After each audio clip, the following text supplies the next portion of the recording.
Anyone who has read Orwell's 1984 will certainly remember the category of thought crime, which Orwell uses to explain perfectly realized power. Thought crime is the offense of thinking in ways not approved. Individuals become afraid to even think freely about violating secret taboos dictated by what Orwell calls orthodoxy, where orthodoxy means basically not thinking, but following the prescriptions of political correctness and repeating ritual formulas dictated by the power, preventing any form of critical thinking and dissent. Does this sound familiar? Helldivers 2 seems to have become the battleground of political correctness, but also a theater of absurd, where the gaming community teaches powerful lessons to the world.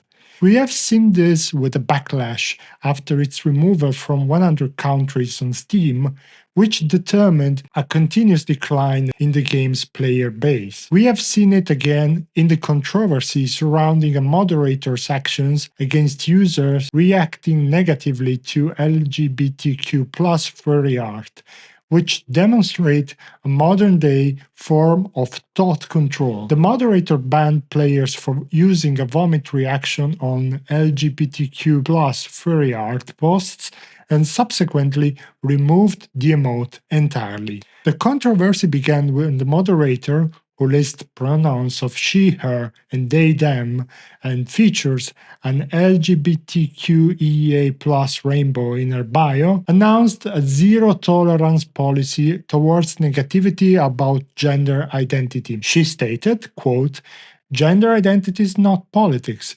It's literally someone's identity."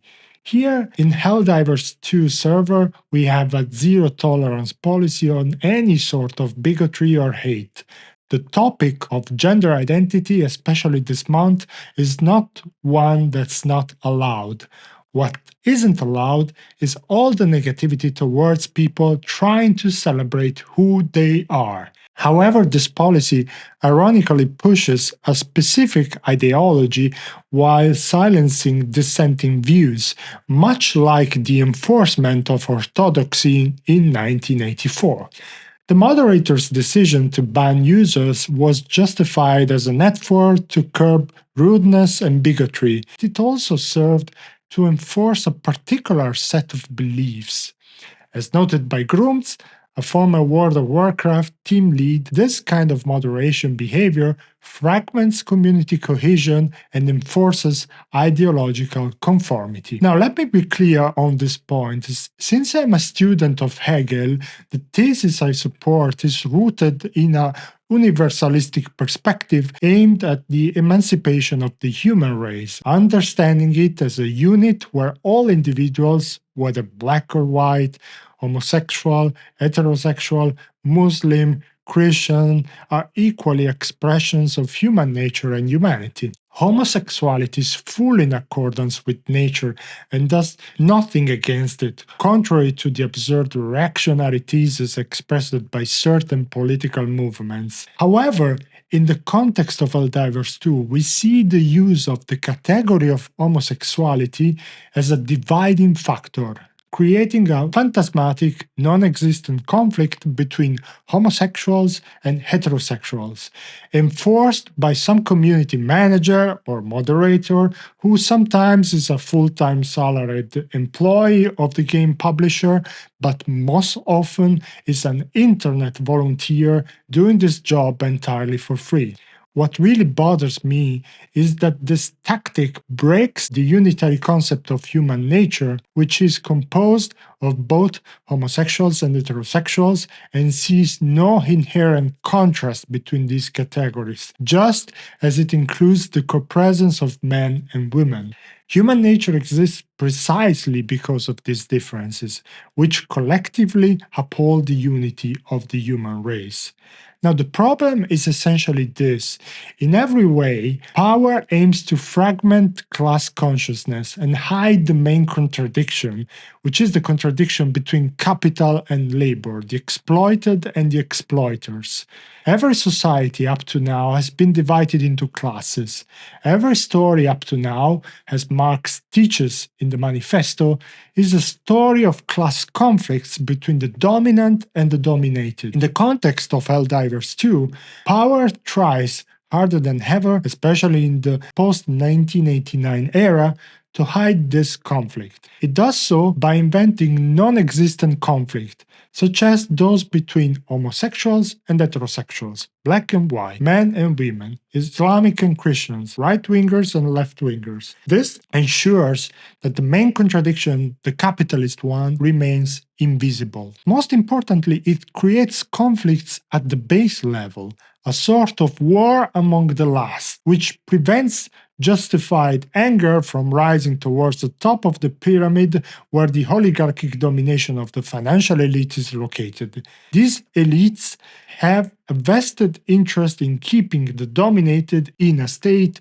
of cultural subalternity. Even in the context of Helldivers 2, we see the maniacal insistence on reproposing conflicts, much like what is done in television programs, mainstream media, and through all the pervasive performances of the journalistic clergy.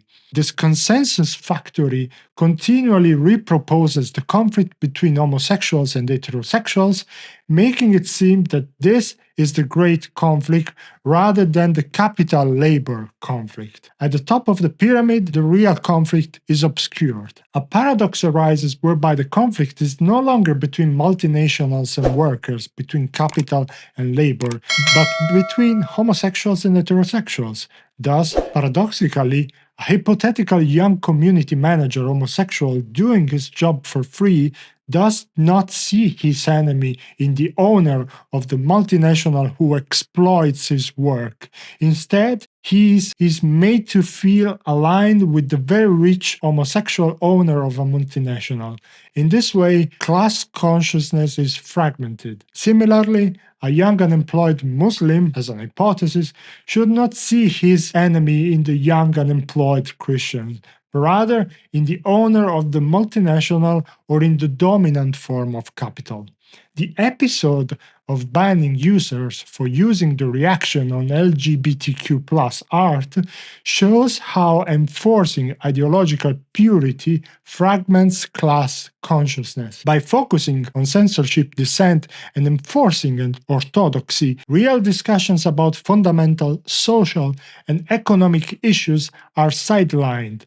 This controversy demonstrates how power structures can use divisive tactics to control discourse, distracting from more significant conflicts, such as those between capital and labor. Let me conclude by saying that true emancipation involves the preservation of both social and civil rights.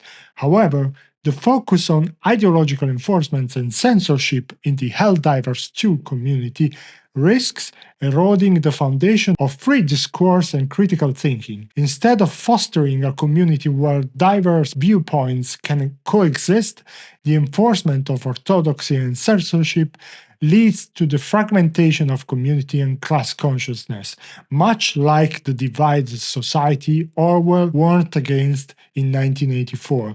This is why what happened to Helldivers 2 underscores the importance of maintaining open dialogue and unity in the face of efforts to fragment and control us through censorship. Please remember that your engagement and critical thinking are what keeps this channel alive. So if you enjoyed this video, don't forget to hit that subscribe button and leave a comment. Happy mindful gaming, and see you next time.